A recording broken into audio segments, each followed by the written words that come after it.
Hola a cada uno de ustedes, muchas bendiciones. Siempre es un gusto, es un honor poder estar en tu pantalla y poder juntos compartir un tiempo en el Señor en el cual podamos nosotros estudiar y aprender un poco de la palabra del Señor. Sean todos bienvenidos a esta transmisión, a este programa de estudios bíblicos y del contacto profético. Bienvenidos a cada uno de ustedes y pues vamos a continuar con lo que nos quedamos el día de ayer. El día de ayer o en el programa anterior estamos hablando acerca de las causas del Evangelio y tomamos como base el libro de Efesios capítulo 3, el versículo 1 al versículo 21. Pero yo voy a empezar a leer ahora el versículo 14. Dice: por esta causa doblo mis rodillas ante el Padre de nuestro Señor Jesucristo. Hay una causa. En el inicio del capítulo también dice Pablo: por esta causa yo, Pablo, prisionero de Cristo, por vosotros los gentiles. Siempre hay una causa. Bendito sea el nombre del Señor. Pero la causa que yo estoy tratando de desglosar aquí son lo que lleva al apóstol Pablo a entregar su vida por los gentiles, por predicar. Y él dice que a él se le fue dada una gracia de anunciar entre los gentiles el evangelio de las inescrutables riquezas. Algo que usted y yo tenemos que entender de primera mano es que no todos predicamos lo mismo. Pablo dice: a mí se me fue dado un trabajo, una asignación, una gracia. No todos tienen la misma gracia.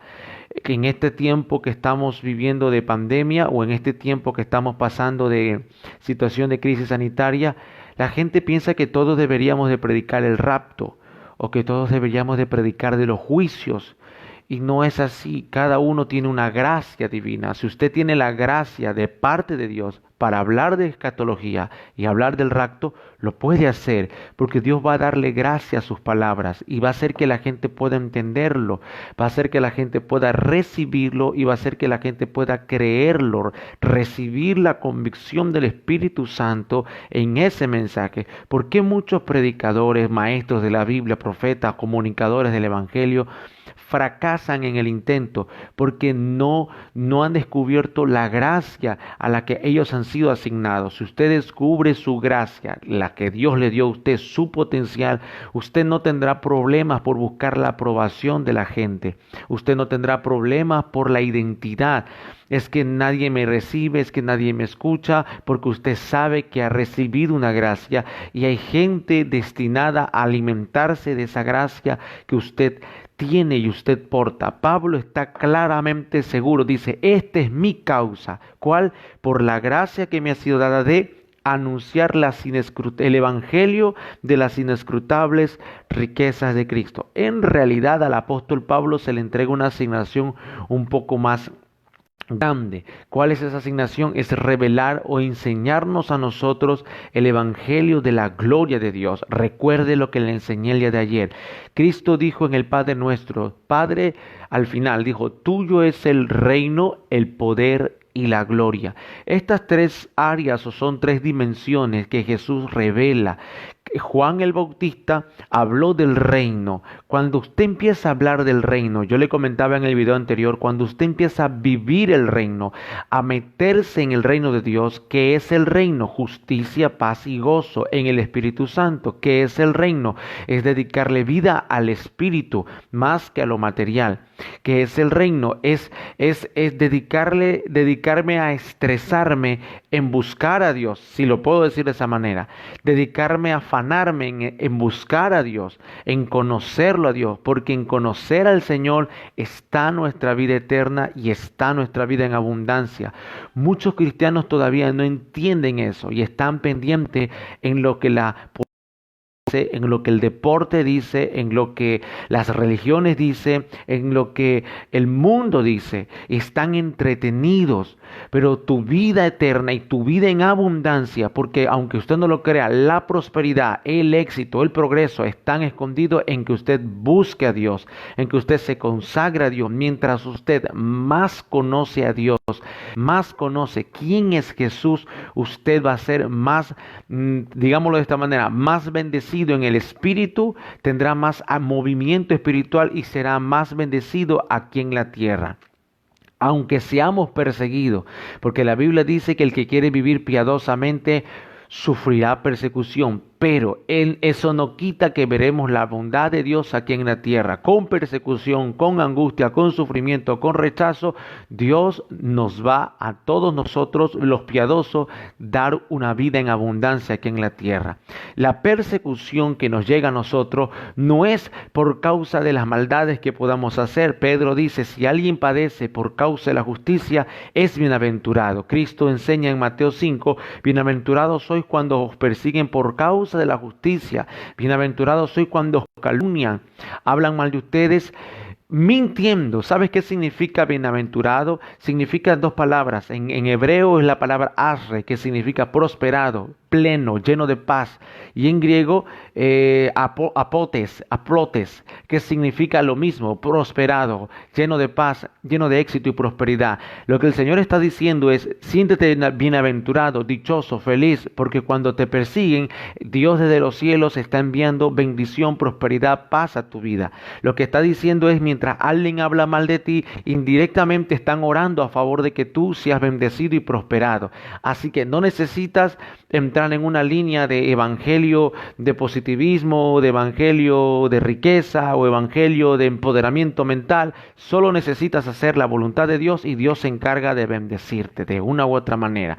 Hay una palabra hebrea muy pero muy antigua que se menciona en el libro de Job.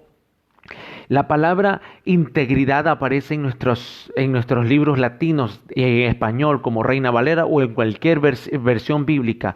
Cuando la mujer de Job le dice, Job en medio de la prueba, en medio de la circunstancia terrible, se habían muerto sus hijos, se habían muerto sus criados, perdió todo su dinero, estaba enfermo de una sarna maligna. Con todo y eso, le dice la mujer a él, ¿aún retienes tu integridad?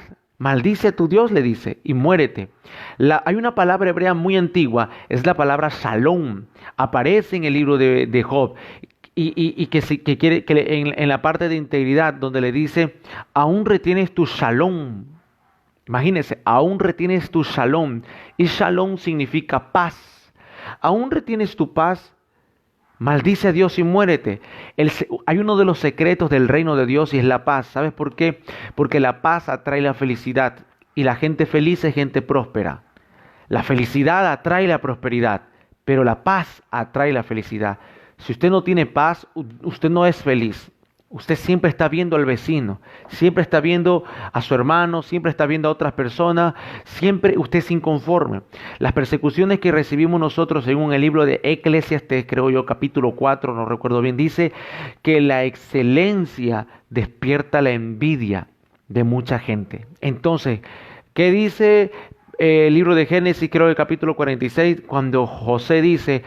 no es Génesis, Hechos, cuando se habla acerca de José, dice que a José lo entregaron, lo vendieron como esclavo porque los patriarcas tenían envidia de él. Así que la persecución que tú y yo vamos a recibir no es por causa de nuestra injusticia o no es por causa de un juicio del cielo, es por causa de lo bueno y de las bondades de Dios que se va a manifestar en tu vida, porque Dios es bueno. Entonces, Pablo habla de las inescrutables riquezas.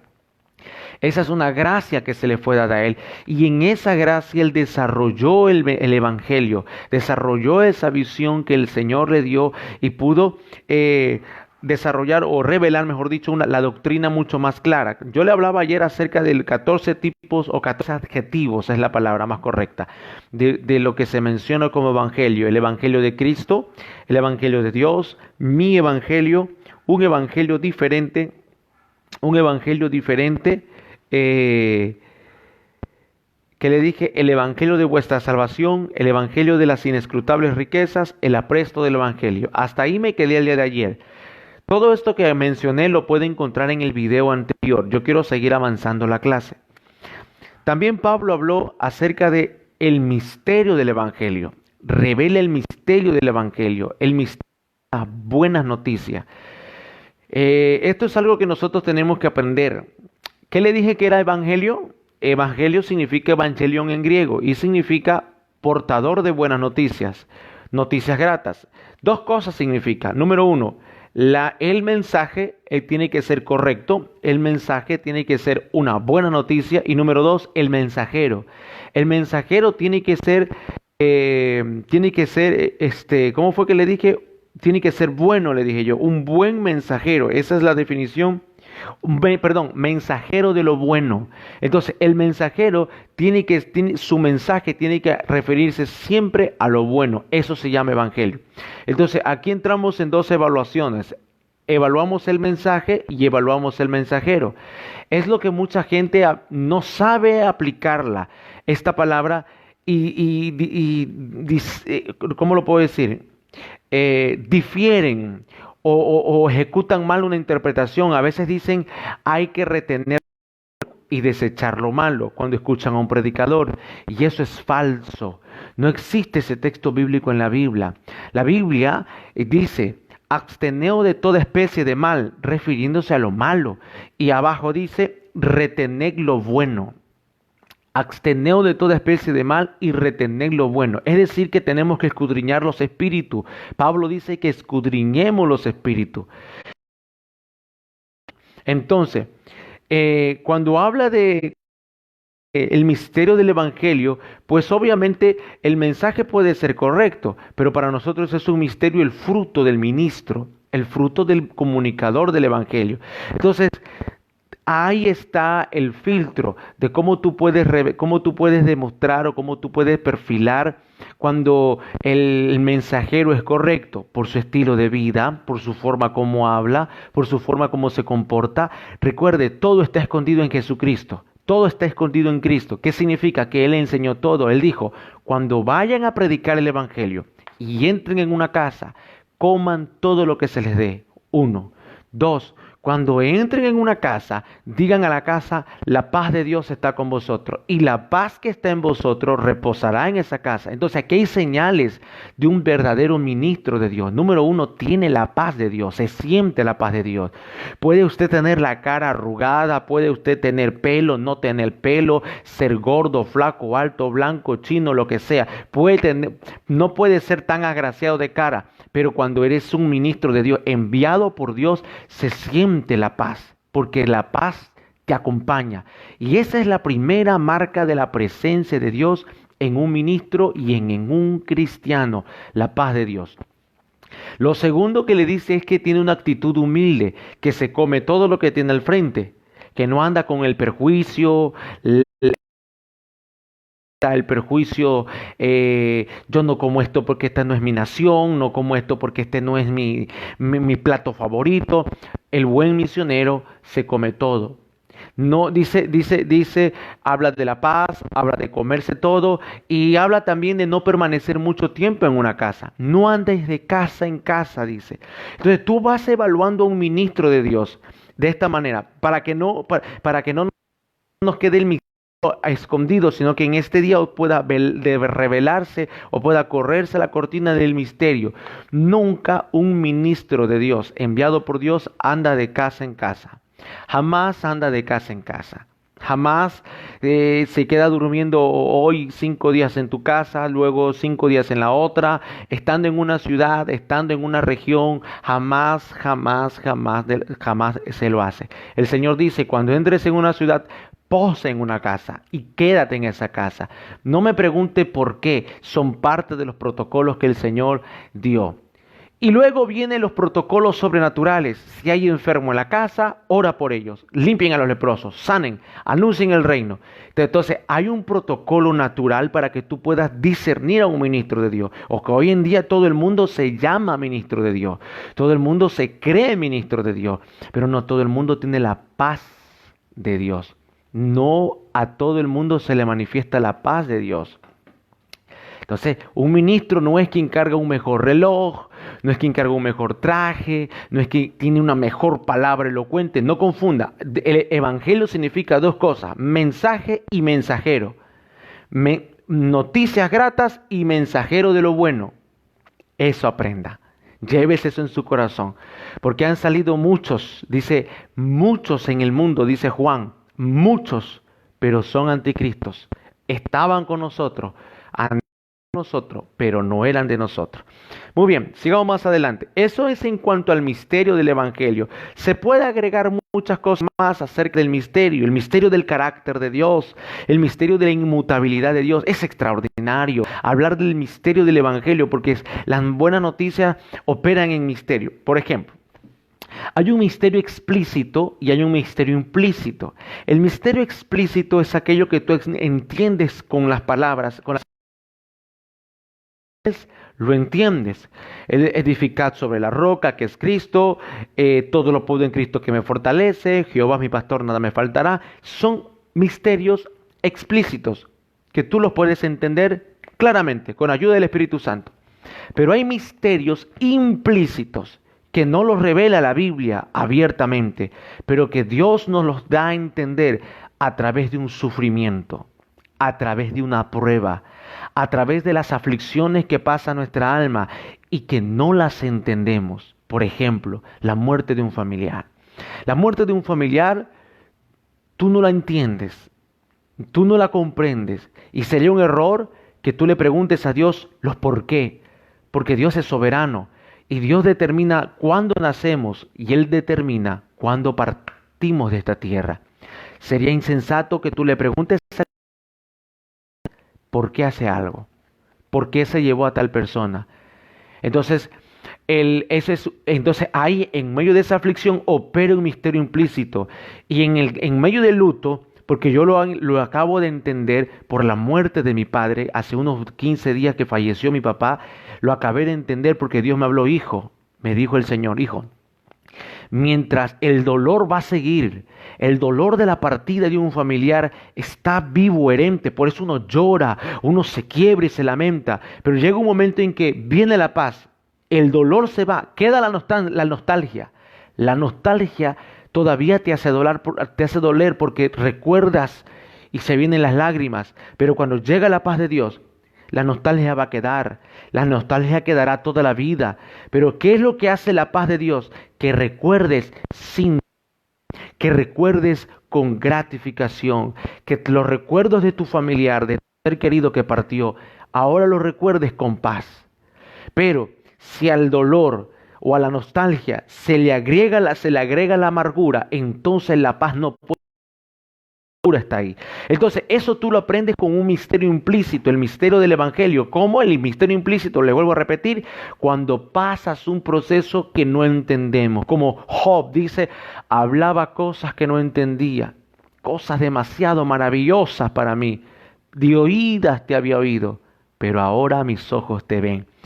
Es maravilloso. El Evangelio es extraordinario, queridos espectadores, a lo cual yo le invito a abrir su corazón y usted lo reciba, porque este es un mundo. Yo abrí mi corazón al Señor hace más de 15 años atrás, yo era un jovencito de 14 años, ahora tengo 30, voy a cumplir 31 en 2 meses, pero le entregué mi vida al Señor cuando tenía mis 14 años y desde esa época para mí ha sido una aventura conocerlo a Dios, ha sido una aventura escudriñar.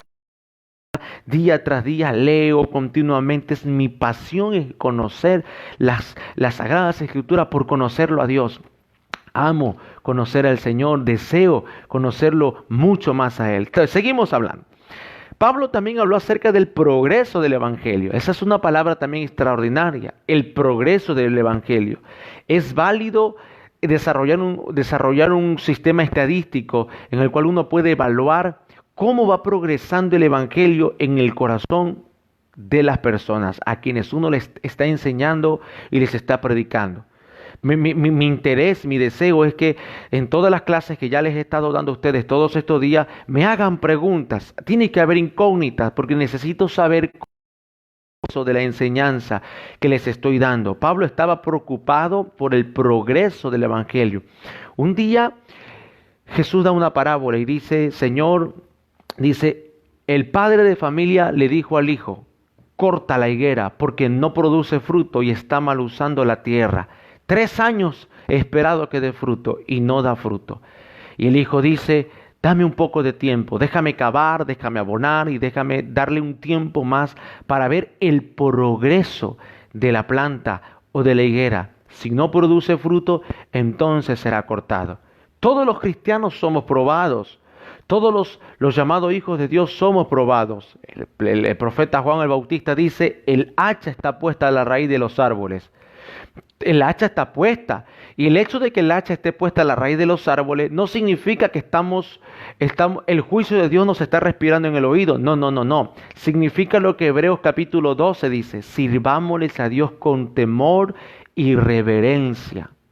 Eso significa tener una actitud de conciencia de que caminamos en la presencia de Dios. Entonces, pero dice que el hacha está puesta a la raíz de los árboles, dice, para cortar al fuego al que no da fruto. Ya textos anteriores, videos anteriores, le dar fruto, lo que la higuera o la vid produce fruto. Entonces es importante darle progreso al evangelio. Entonces, como ministros del evangelio que somos ahora, debemos de prepararnos, porque esta cuarentena en las naciones, le puedo decir de esta manera, en el sistema global, no se va a solucionar tan rápidamente. No vamos a salir de nuestras casas y no volveremos a la vida normal tan rápidamente. Esto se va a tomar su tiempo. Y cuando hablo de su tiempo, no hablo de sus días. Esto se va a tomar sus meses. Van a pasar varios meses para que volvamos a tener una vida normal, cultos normales en las iglesias.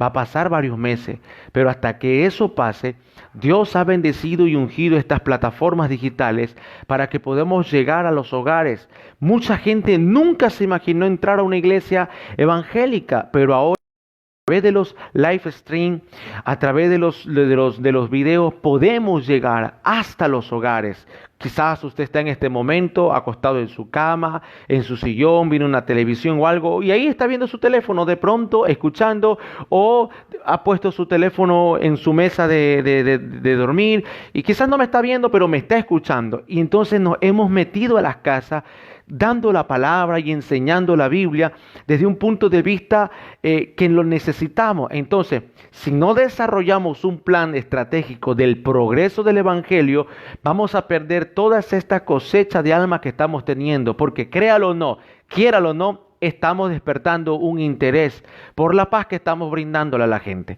Entonces, el apóstol Pablo expresa esto, el progreso del evangelio. Otra palabra que Pablo también usa como adjetivo del evangelio es la defensa del evangelio. Mire qué interesante. Hablar de la defensa, una cosa es lo que Pablo dice de la defensa del evangelio, otra cosa es lo que algunos por ahí arman páginas denominados defensores de la sana doctrina. Dios no busca defensores de la sana doctrina, porque la sana doctrina o la palabra de Dios es infalible, no necesita ser defendida por nadie. Pero dice Pablo, ¿a qué se refiere con la defensa del evangelio? Porque habían muchos judíos, habían muchos fariseos y muchos saduceos que lo acusaban, lo perseguían a él, levantando calumnias e injurias contra su ministerio. No era contra la palabra de Dios, era contra su ministerio. Los fariseos, los saduceos y los judíos decían que Pablo era un alborotador, un trastornador de los continentes, que Pablo era una especie de blasfemo. ¿Por qué? El evangelio el evangelio de la incircuncisión, un evangelio prohibido a los gentiles. ¿Quiénes son los gentiles? Nosotros, los que no somos judíos. Pablo decía, un momento, el Dios de los judíos también es el Dios de los gentiles. Un momento, el Dios de los judíos, del americano, del europeo, del asiático. Voy a traer unos ejemplos. La historia de Job. ¿Cuántos personajes daban giro en torno a la historia de Job? 4 personajes. Primero eran 3. Los 3 amigos de Job llegaron a acusar a Job y a decir que Job quizás estaba sufriendo lo que estaba sufriendo, la enfermedad en su cuerpo, la muerte de sus hijos, porque él no era justo delante de Dios. Pero Job capítulo 1 dice que Dios da testimonio delante de Satanás, diciendo, ¿no has visto a mi siervo Job, prudente, íntegro, justo, temeroso de Dios? Como él no hay uno solo en toda la tierra. Y de repente aparecen 3 hablando mal de Job y diciendo que Dios sí lo estaba enjuiciando a él porque él algo malo debió haber hecho. Fíjate tú. Ahora aparece un cuarto joven, y este cuarto llamado Elifaz, este cuarto no habló mal ni de Job y no habló mal de Dios. Es más, vino a defender la justicia de Dios y vino a defender la integridad de Job. Habló bien de Dios y habló bien de Job. De repente aparece Dios en un torbellino y dice: ¿quiénes son estos insensatos que oscurecen el consejo? Y de repente Job se arrepiente del error que cometió y Dios le dice: dile a tus tres amigos, a los tres, no a los cuatro, a los tres, dice, que yo no perdonaré su pecado a menos que tú ores por ellos, porque ellos no han dado buen testimonio de mí, no han hablado bien de mí. Imagínese usted. En esa reunión con Job, solo uno habló bien de Dios, que fue el último joven, Elifaz. Que dijo: un momento, Dios no está juzgando a nadie porque Dios no es malo, pero tampoco Job es injusto, simplemente son pruebas que vienen a todos nosotros. La defensa del Evangelio es lo que necesitamos hoy en día, porque muchos están hablando que Dios está airado con la tierra. Y en la tierra estamos todos juntos, justos y pecadores. Cuando tú dices que Dios está airado con la tierra, estás cometiendo un pecado de falacia contra la verdad. ¿Por qué? Porque la tierra no ha cometido un pecado. Los que han pecado somos los seres humanos. Uno. Así que la tierra no está siendo enjuiciada. El que está siendo enjuiciado es el ser humano. Pero no está siendo enjuiciado el ser humano todo como justos e injustos. No es así. No es como algunos dicen, como algunos dicen que Dios está airado con el Ecuador. No, Dios no está airado con el Ecuador. No, por la pandemia y la crisis social y la crisis económica que tenemos. No es así. Lo que estamos pasando hoy en día es una situación de errores del pasado, de una mala logística del sistema de gobierno, de una mala coordinación y de algunos factores que no tienen nada que ver con Dios. No tienen nada que ver con Dios. No, que estamos muriéndonos de la pandemia. Bueno, un momento. La mayoría de la gente que está infectada ahora fueron productos de varias irresponsabilidades de gente que omitieron el llamado de atención que se hizo con el primer caso que llegó al Ecuador, y eso pasó en todos los países. Mire Italia, ¿qué decían en Italia? No, esto no pasa, no nos pasa a nosotros, le pasa solo a los mayores, a los viejitos y no pasa nada. Y fueron los jóvenes los portadores de la gran mortandad. En España, en Italia, en Alemania. ¿Qué pasó en Corea del Sur? En Corea del Sur así mismo fue, una secta religiosa, dijo la persona que estaba ahí: yo tengo fe que no va a pasar nada, yo no estoy contagiada, yo oro y ayuno, no pasa nada, y infectó una iglesia de más de 3.000, 4.000 personas. Así que no es que es un juicio de Dios, que está airado Dios en las naciones, no, es que nos pasamos de irresponsables, nos pasamos de soberbios a veces, de prepotentes. Entonces, queridos espectadores, lo que Ecuador está pasando no es un juicio de Dios. No, señores. Es una acumulación de irresponsabilidades de entidades públicas, gobierno, nosotros los ciudadanos también hemos sido irresponsables, así que lo que tenemos que hacer ahora es hacer las cosas bien, buscar la esperanza en Dios, clamar a Dios, y porque solo en Él hay esperanza, porque ya ahorita nadie tiene solución de nada. La única solución que te han encontrado ahorita en todo el mundo es saber cómo te van a enterrar si te mueres. Así que la única solución para que permanezcas vivo aquí es que te aferres a los pies de Jesucristo. No hay más. Entonces, la defensa del Evangelio es hablar bien de Dios. No es ponerse a hablar de que Dios está airado, está enojado. No es así. Sí, es verdad que existe una copa de ira y que la copa de la ira ha sido derramada porque se acumuló ya las iniquidades, porque realmente llegamos a un tope, queridos espectadores, llegamos a un tope. A veces nos escandalizamos tanto porque el COVID-19 está matando muchas personas,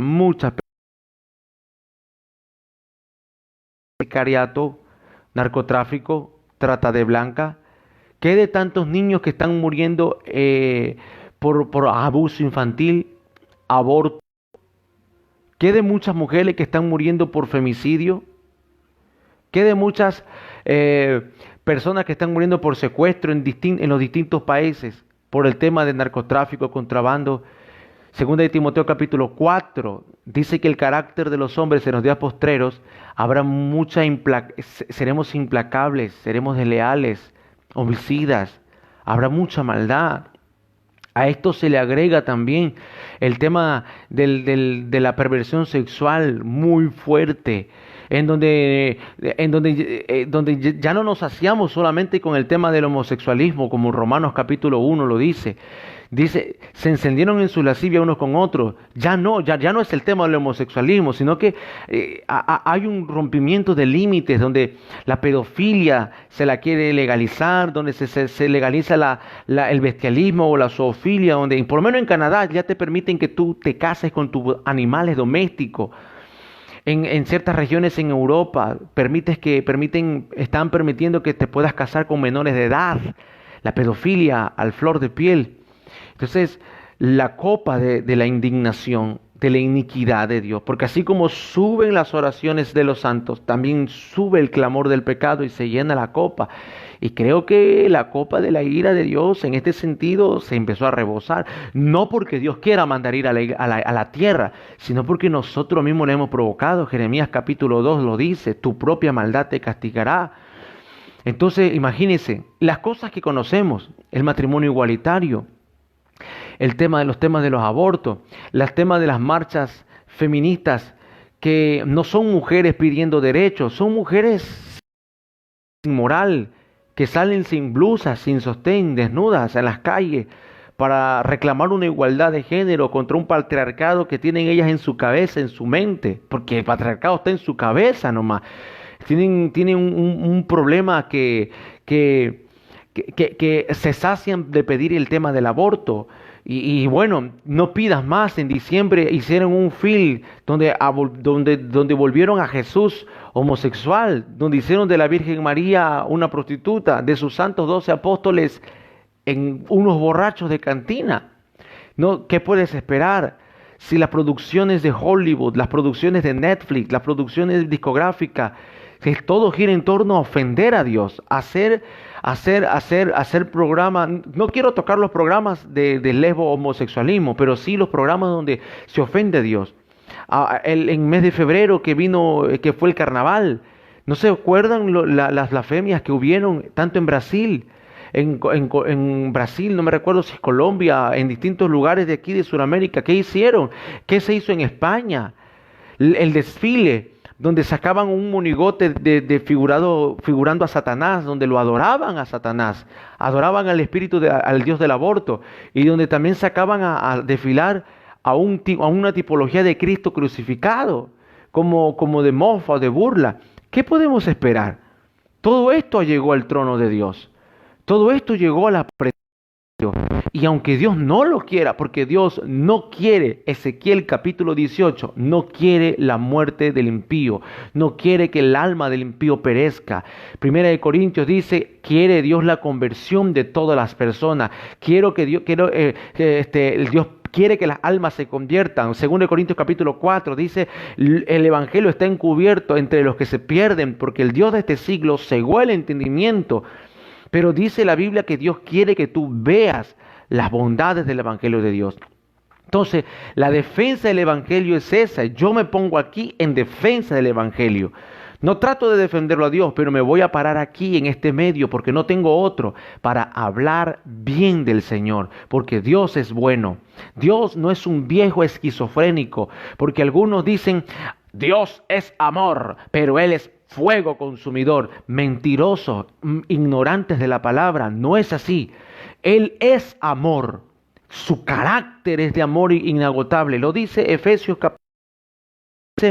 Dice lo siguiente, el versículo 17 dice, para que habite en Cristo por la fe en vuestro corazón, a fin de que seáis arraigados y cementados en amor, seáis plenamente capaces de comprender con todos los santos cuál sea la anchura, la longitud, la profundidad y la altura, y de conocer el amor de Cristo que excede todo conocimiento, para que seáis llenos de toda la plenitud de Dios. Romanos capítulo 8 dice, ¿quién nos separará del amor del Señor? ¿Persecución, angustia, hambre, peste, destrucción? No.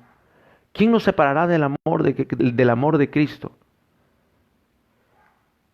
¿Ángeles, principados, demonios? Ni ninguna cosa creada. Primera de San Juan dice que Dios es amor. Primera de Corintios capítulo 13 dice que el amor es sufrido, que Dios es sufrido, que el amor es benigno, Dios es benigno. Dios no es maligno, Dios no es malo, Él es benigno. Que el amor no es jactancioso, que Dios no es jactancioso, que Dios no tiene envidia, que Dios no se envanece, que Dios no guarda rencor, que Dios todo lo puede, que Él todo lo soporta. Ese es Dios. Pero, ¿por qué dicen que Él es fuego consumidor? Pues en el libro de Hebreos capítulo 2, el último versículo dice que nuestro Dios es fuego consumidor. Pero lo dice en un marco que dice, se lo voy a leer y espero que esto le quede bien claro y ya no vuelva a repetir las mismas cosas que todo mundo, porque una cosa es que usted diga algo y esté confundido como Apolos, otra cosa es que usted repita lo mismo de otros sin haber analizado y escudriñado. Dice, porque nuestro Dios es fuego consumidor, Hebreos capítulo 12, versículo 29, pero ¿en qué marco lo dice? ¿Cuál es el contexto? Versículo 28 dice, así que recibiendo nosotros un reino inconmovible, tengamos gratitud y mediante ella sirvamos. ¿Mediante qué? Mediante la gratitud. Sirvámosles a Dios, teniendo gratitud, agradándole con temor y reverencia. Porque Dios es fuego consumidor. No dice porque Dios te va a consumir. No dice porque Dios está airado. No, dice porque el carácter de Dios Él es todopoderoso. Usted no puede mirar al mediodía sin evitar que sus ojos se dañen. Eso es lo que está diciendo el texto bíblico. Sírvele a Dios con temor, con reverencia, porque Él es potente. Él es como el fuego que consume, pero no significa que te va a consumir y te va a matar y te va a destruir, porque de lo contrario Dios sería esquizofrénico. Es decir, un día está bien y un día está amoroso y un día está amargado. Un día está con rosas y un día te lanza rayos y centellas del cielo. Si tú tienes ese concepto de Dios, está equivocado, porque Dios no padece de esquizofrenia. Dios no padece de doble ánimo. Dios no tiene doble alma. Él es el eterno, Él es el único, pero su carácter, Él es amor, pero su carácter, o sea, su forma. Moisés dice que vio y todo el mundo temía porque cuando Él descendía era fuego que descendía al monte y todo el mundo temblaba. Entonces, ¿cómo lo puedo decir? Su vestimenta, ese fuego, su vestimenta es candela. Entonces, el fuego de Dios viene para los creyentes, ¿para qué? Para purificarnos, para santificarnos. Pero viene a los incrédulos y viene a los pecadores y viene a los que rechazan la verdad, ¿como qué? Como juicio. Eso sí es verdad. Entonces, como les decía, ¿qué esperamos? La copa de la indignación se llenó. Muchas cosas se acumularon. La violencia, la sangre producto de la violencia en la tierra ha subido. La naturaleza quemando. ¿Por qué? Por nuestra propia maldad.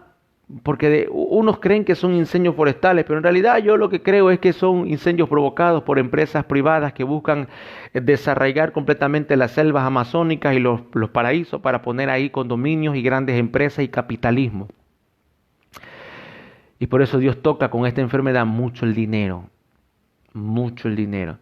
¿Y qué de las cosas que nosotros desconocemos, por ejemplo, la robótica? ¿Qué de las cosas que omitimos, como la inteligencia artificial, por ejemplo?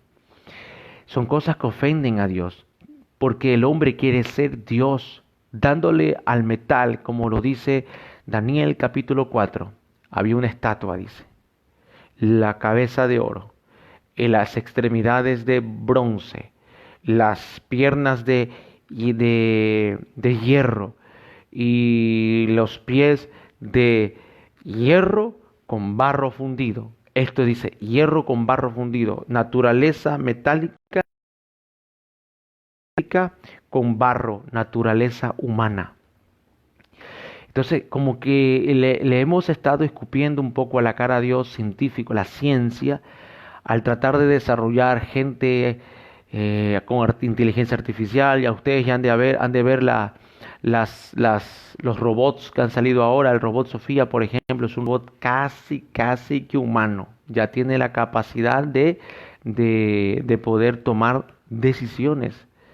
Entonces, usted dice, pero ¿cómo es posible si no tienen alma? Bueno, acuérdese que el libro de Judas dice que habrán unos en los postreros tiempos entregados a la condenación que no tienen espíritu, que no tienen espíritu.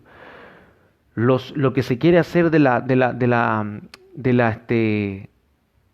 pues yo creo que ya me estoy desviando del tema. El tema eran las causas del evangelio y me puse a hablar de otra cosa. Pues así creo que, así soy yo, discúlpeme. Déjeme ver el tiempo en el que estamos para ver, ya me pasé, ya estamos 40 minutos. Parece que vamos a tener que seguir hablando de las causas del evangelio en otro momento. Y me desvié del tema, fíjese usted. Bueno, entonces termino con esto. La defensa del evangelio es importante. Es importante que usted como hijo de Dios haga quedar bien al Señor. Hable bien del Señor. No comparta cosas negativas. Por ahí me llegó un audio, uno de mis discípulos me hizo llegar un audio diciéndome, ¿qué opina usted, profeta? El audio decía lo siguiente: dice que Dios se le reveló a un niño, mire, juzgue usted, Dios se le reveló a un niño y que Dios le decía a aquel niño, abre la Biblia y en el libro de Apocalipsis, vamos a buscar, en el libro de Apocalipsis vas a encontrar dos pelitos, tipo pestaña, tipo ceja, vas a buscar. A ver, aquí delante de ustedes yo voy a buscar. Yo no le he buscado, ¿eh? Ya busqué todo el libro de Apocalipsis, no encontré. Dice que vas a encontrar dos pelitos y con esos dos pelitos vas a hacer un tecito caliente y que esa es la cura del coronavirus. Imagínate. Y me preguntan a mí, ¿usted qué opina de eso? Y yo le digo, bueno, ya buscaron en la Biblia si encontraron los pelitos. Acabo de buscarlos delante de ustedes y no lo encontré. Y me dijeron, sí, encontramos pelitos. Bueno, toda Biblia por ahí debe de tener una hormiga, un pelo quizá, un pedazo de escarcha, porque uno siempre está moviéndola. Y le digo a mis discípulos, ustedes saben lo que yo pienso de las revelaciones infundamentadas en la palabra de Dios. Yo no creo en nada en lo que está escrito, porque Pablo habló de un evangelio diferente. Aunque venga una buena noticia que no sea basada en las Santas Escrituras, es algo diferente, no lo puedo creer, no lo puedo aceptar, no lo puedo recibir. Entonces tiene que estar fundamentado en la palabra. Entonces no creamos en tantas cosas y nosotros no es que hagamos quedar bien a Dios, pero seamos defensores de la causa del evangelio. Es decir, si en sus redes sociales la gente está hablando mal de Dios, usted ponga un posteo: Dios es bueno y para siempre su misericordia. Ponga un posteo, Salmo 103. El Señor es el que perdona de todas tus iniquidades, el que te levanta, el que te rejuvenece como el águila, el que te sana de toda tu dolencia, el que perdona tus iniquidades. Ponga un salmo, ponga un proverbio, ponga algo bonito que resalte que usted es un agente de esperanza. Y deje de ser politólogo, porque nuestro llamado no es a ser politólogos, sino defensores del Evangelio, predicadores del Evangelio. Lo que más podemos hacer en este tiempo es predicar el Evangelio. Deje de ser politólogo. Deje de opinar las decisiones que el presidente de la República está tomando para el país. Ore para que Dios dé sabiduría y sean las correctas. Usted y yo, para hablar mal de una persona a quien Dios le dio autoridad para gobernarnos. Dios le dio autoridad. Te guste o no te guste, apruebes o no apruebes lo que está haciendo, nuestro trabajo es... Capítulo 2 se lo dice. Y no opine porque usted queda mal y usted hace quedar mal el Dios al que usted representa. Porque nos volvemos unos hipócritas. Porque de luego que pase todo esto, sí, volvemos a las iglesias, levantamos las manos y decimos: Cristo, te adoramos, te amamos, Señor. Ponemos una cara de piadosa, ay sí, Señor. Pero nuestro corazón está lleno de rapiña, está lleno de odio, de rencor, de insatisfacción, cuando en realidad debe de estar lleno de la paz que sobrepasa todo entendimiento. Amén. Mis amados, nos vemos el día del mañana. Gracias a cada uno de ustedes por su sintonía. Déjenme ver si puedo ver aquí los que se conectaron para mandarle un saludito así de rapidito. Así de rapidito. A mis hermanos del Perú los bendigo, gracias por conectarse. Mis hermanos de la Misión Casa Fraterna, Daniel, Charito y toda esa comitiva de Levita, los bendigo también. Bendigo al hermano Iván Morán que se está conectando desde los Estados Unidos también. Gracias por la conexión. Déjenme ver quiénes más se están aquí conectando para despedirme de cada uno de ustedes. He terminado la enseñanza, bueno, aquí lo veo. A la hermana Ángela Rodríguez, muchas bendiciones. La hermana Elba Rosa Alarcón, muchas bendiciones. La hermana Leide Guerrero, Dios te bendiga. Carla Gina Matos, Dios te bendiga. Yo creo que vos eres del Perú más o menos. No recuerdo bien, pero tu apellido se relaciona con alguien que ministré en Perú. A Verónica Minaya, muchas bendiciones, gracias por tu conexión también. El hermano Luis Armando Palacios, muchas bendiciones. El hermano Hugo Arreola, bendiciones, mi querido hermano. Usted es el audiente, un fiel audiente de este programa, lo bendigo mucho. La hermana Lucía Rodríguez, el hermano Pastor Walter Vallejo Flores, muchas bendiciones, un saludo a Mar de Plata, creo que es Ciudad de la Plata, un saludo y un fuerte abrazo de mi parte. Ya son varios años que no he ido para allá, la linda República de la Argentina, pero ojalá Dios tenga tiempo y ocasión y podernos nuevamente encontrar, querido Pastor Walter. Un abrazo a toda su preciosa congregación. Nunca me olvido de ustedes, la linda comunidad boliviana. Son una comunidad muy preciosa. Los bendigo a todos ustedes. ¿Quién más está aquí conectado? Jeremías Castro, te bendigo, Jeremías Castro. Stephanie Melissa Minaya, mi prima, muchas bendiciones. ¿Quién más está aquí conectado? A ver, la hermana Cristina también estuvo en sintonía, la bendigo en el nombre de Jesús. Daniel de Cruz, también lo bendigo. Daniel de Cruz, no lo alcanzo a divisar bien. Creo que Daniel Cruz, te bendigo. Oh, un amado, muchas bendiciones, gracias por tu sintonía. Me honra mucho que estés aquí conectado y hayas estado conmigo en la enseñanza. Todos estos días estoy enseñando mucho, y estamos ahora desarrollando lo que es las causas del Evangelio. Fíjate que yo quería terminarlas hoy todas, pero bueno, me queda mañana la tercera parte. Bien, sin nada más que decirle, el hermano César Ramírez Felipe también veo que se está uniendo. Estoy terminando el video, mi querido hermano, pero ya, aquí lo dejo para que lo vuelvan a ver acerca de las causas del Evangelio. Te bendigo, un abrazo, mañana nos vemos en la misma sintonía, puede ser a las 9 de la noche, 10, esténse pendientes. Un abrazo, bendiciones a todos, chao, chao.